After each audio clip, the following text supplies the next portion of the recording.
सियावर रामचंद्र की जय। नारायण तो एक है, रूप रंग तिल रेख, उनके दृग गंभीर हैं, इनके चपल विशेष।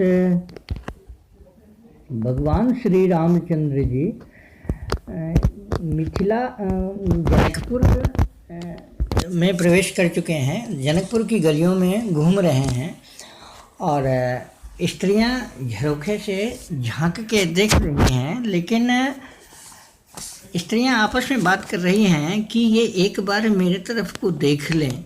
मिथिला की नारियों के लिए ये धिक्कार की बात है कि वो मेरे तरफ को देख नहीं रहे हैं। तो एक सखी कह रही है कि रुको, मैं कुछ कर रही हूँ जुगत, जिससे कि वो देख लें।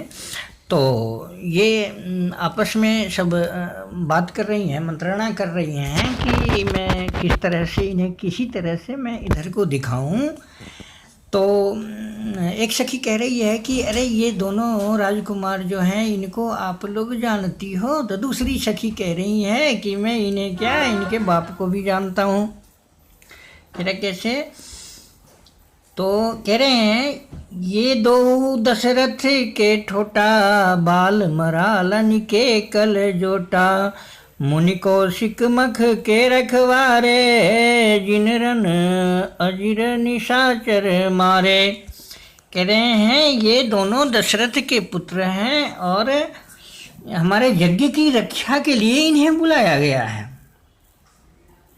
तो लक्ष्मण जी कह रहे हैं भगवान से कि प्रभु ये तो अपने पिताजी को भी जानते हैं, तो एक बार को देख लूँ। बोला नहीं नहीं नहीं, जैसे चल रहे हो वैसे ही चलते रहो। ये धर्म की नगरी है, धर्म में सर झुका के चलना ही श्रेष्ठकर है और अपनी मर्यादा भी है कुछ।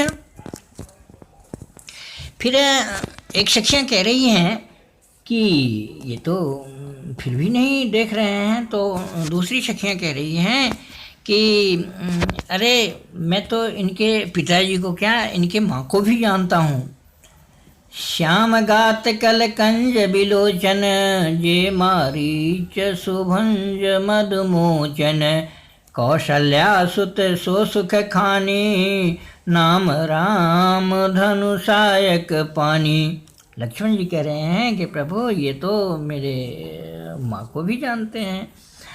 और फिर आगे कह रहे हैं गौर किशोर वेशवर काछे, कर सर चाप राम के पाछे, लक्ष्मण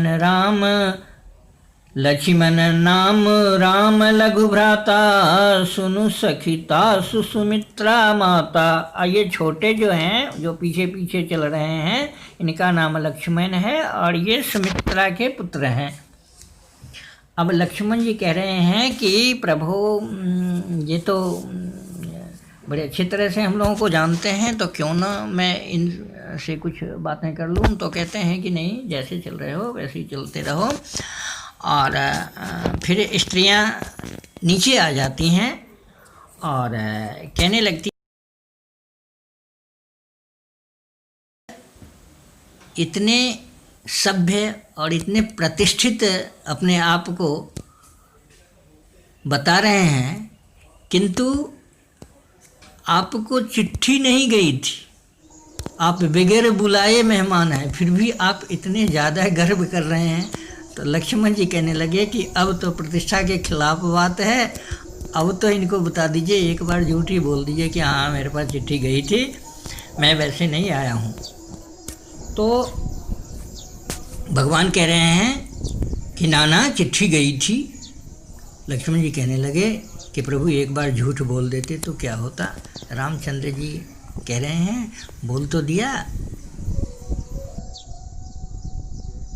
गई थी। उन्होंने उधर बोल दिया कि ना चिट्ठी गई थी, इनको कह दिया कि ना चिट्ठी गई थी। मतलब चिट्ठी गई थी, भगवान गलत भी नहीं बोले, चिट्ठी गई थी, लेकिन दशरथ जी के पास नहीं गई थी। तो इस तरह से हास्य विनोद करते हुए प्रभु फिर वहाँ पहुँचते हैं जहाँ विश्वामित्र जी बैठे हैं और सारी स्त्रियाँ उनके ऊपर फूल की वर्षा करती हुई उनके साथ साथ वहाँ तक जाते हैं जहाँ उनके बैठने और रहने सहने की व्यवस्था है। तो वहाँ पे फिर कुछ बातें होने लगती है और अयोध्यावासी तथा मिथिलावासी में आपस में बहस होने लगती है। अयोध्यावासी अपनी बड़ाई करने लगते हैं कि प्रभु हमारे यहाँ जन्म लिए हैं, ये वो अनेक तरह का वो।